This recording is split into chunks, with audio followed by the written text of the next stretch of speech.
Halo semuanya, perkenalkan nama saya Alexander Martinus Christian, but you can just simply call me Alex. I've been fortunate enough gitu ya, udah bisa diberikan kesempatan untuk berkarya di dunia asuransi for more than 10 years, with an extensive leadership experience for more than 6 years.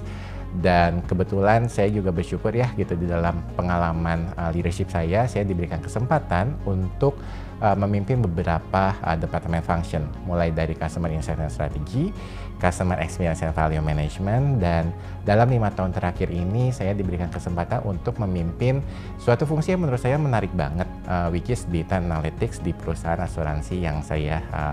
tempati sekarang. Oke, kalau ditanya mengenai alasan kenapa saya tertarik untuk mengikuti Yama, mungkin pertama-tama saya ingin flashback dulu ya gitu, karena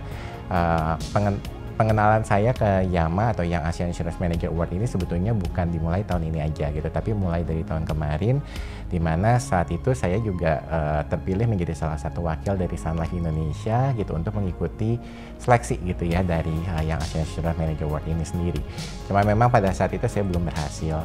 Dan tahun ini saya diberikan kesempatan juga untuk kembali terpilih, nggak hanya Sun Life Indonesia tapi even mewakili Indonesia di ajang Yama 2023. Dan buat saya Yama merupakan suatu platform yang sangat bagus karena memang ajang ini merupakan kesempatan untuk merecognize talent-talent profesional muda di dunia asuransi yang tidak hanya memiliki talent atau komitmen yang tinggi di dunia asuransi, tetapi juga memberikan kontribusi positif dan impact yang nyata untuk dunia asuransi. Dan alasan kedua kenapa saya tertarik untuk ikut Yama, karena ini juga merupakan ajang yang memberikan saya kesempatan untuk memperluas koneksi saya, nggak hanya koneksi ke insurance profesional di Indonesia, tetapi juga di Asian market.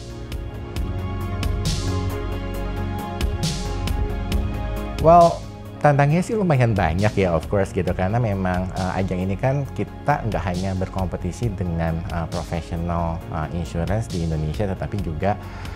di Asian market. One of the toughest challenges that I face gitu during the prosesnya, kurang lebih tuh meyakinkan diri saya sendiri gitu bahwa memang saya punya capacity, saya punya talent, dan saya punya value yang bisa saya share nggak hanya di asuransi industri di Indonesia gitu, tetapi juga di Asian. Dan yang kedua, karena memang prosesnya lumayan panjang, dimulai dari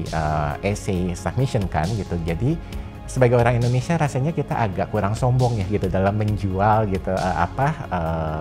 capacity atau achievement yang memang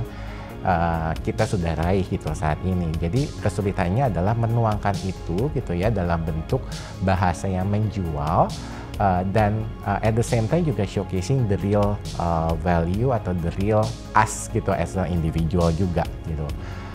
Dan ada keterbatasan di bahasa juga karena kita nggak bisa cerita panjang kali lebar gitu, karena memang maksimum kita cuma diberi kesempatan untuk menuliskan dalam dalam maksimum 2.500 kata. Itu kesulitan kedua. Dan ketiga, pada saat preparation untuk final stages, tantangan terakhir lebih kepada gimana caranya kita bisa menyiapkan jawaban dalam waktu singkat untuk merespon pertanyaan-pertanyaan yang sebenarnya juga terkadang unexpected gitu dari panel judges-nya.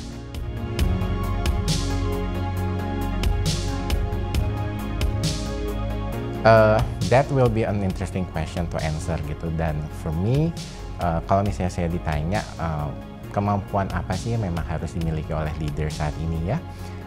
itu lebih kepada agility, karena seperti kita tahu dunia itu kan perkembangannya sangat pesat, thanks to rapid changes di teknologi yang memang bisa membantu kita memudahkan apapun yang kita kerjakan di pekerjaan kita sehari-hari. But at the same time itu juga melahirkan challenge tersendiri gitu buat pemimpin, karena memang kita dituntut untuk agile dan cepat gitu dalam merespon perubahan-perubahan yang ada di sekitar kita ya.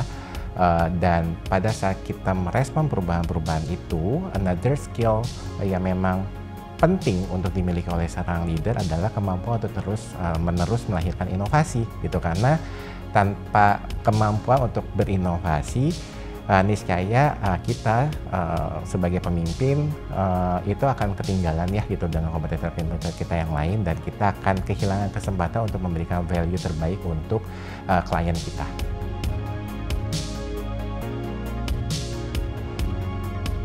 Well, to me, konflik itu bukan sesuatu hal yang harus dihindari ya gitu, tapi memang harus dihadapi. In order for me gitu untuk bisa menyelesaikan konflik yang terjadi gitu di ruang lingkup pekerjaan saya atau di dalam ruang lingkup perusahaan, pertama-tama yang harus saya lakukan adalah mengerti dulu gitu ya, root cause-nya apa sih sebetulnya. Apa yang menyebabkan konflik itu terjadi, karena biasanya konflik itu muncul karena adanya perbedaan pendapat akan suatu hal ya, dan biasanya saya akan mendatangi gitu stakeholder saya gitu untuk benar-benar memahami point of view-nya mereka tuh apa atas suatu masalah. Dari situ nanti saya pribadi akan mencoba untuk menyelaraskan ya, apa sih yang sebenarnya bisa saya kompromikan dan apa juga yang stakeholder saya juga bisa kompromikan gitu, sehingga at the end of the day we can meet at the middle point gitu untuk mencapai suatu agreement, sehingga at the end of the day ya konflik itu bisa kita selesaikan tentunya dengan menghasilkan win-win solution untuk semua pihak. Well, stepping up the ladder gitu ya, atau stepping up the leadership position itu memang bukan merupakan perjalanan yang mudah, bukan proses yang instan gitu, butuh determinasi, butuh konsistensi gitu untuk mencapai posisi leadership gitu ya. Dan sebetulnya perjuangan terbesar saya gitu ya, apalagi kan posisi yang saya emban sekarang kan lebih ke posisi yang memerlukan technical skill set nih gitu ya. Sementara background saya bukan dari teknis, saya lulusan hukum ya, S2 saya management, but I need to lead the team full of technical